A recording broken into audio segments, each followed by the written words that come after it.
Une vive altercation a eu lieu entre les habitants et les forces de maintien de l'ordre.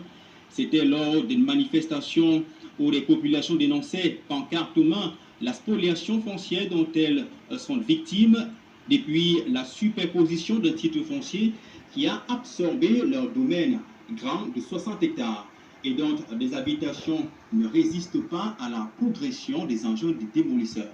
Théophile Touquet et Jean-Paul Bouillot.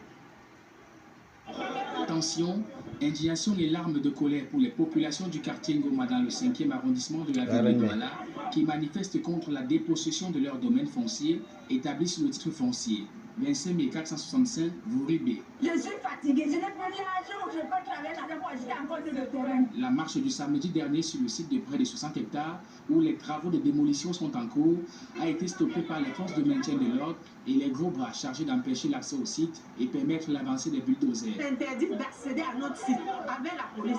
La police qui est là pour défendre tout le monde. Ils sortent tous les armes. Les espaces dévastés sont pour la plupart le prix du labeur d'une vie, ce qui pousse certains manifestants à affronter au prix de leur vie les engins. Nous sommes fâchés. Nous avons acheté un terrain titré il y a de cela peut-être 20 ans. Il y a 2 ans, il y a un monsieur qui arrive là avec un autre titre, il dit que c'est superposé à notre titre. Nous l'avions battu au tribunal. Le tribunal nous a donné gain de cause et nous avons investi sur notre terrain.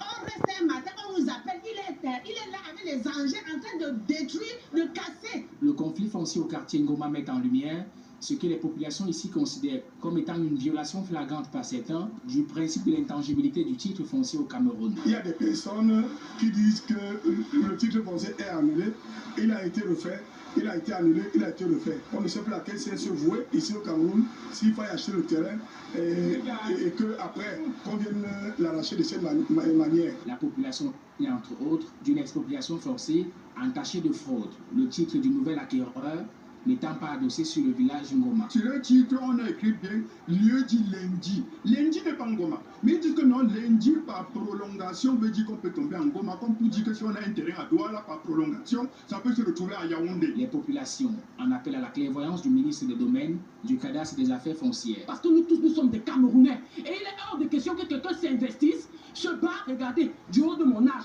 Je n'ai plus de force, je commence à m'affaiblir. Je veux retrouver de l'argent pour pouvoir acheter des terrains. Ce n'est pas normal que justice soit faite. Les litiges fonciers qui s'écoulent au quartier Ngoma depuis des décennies interpellent sur la nécessité de la gestion des terres au Cameroun.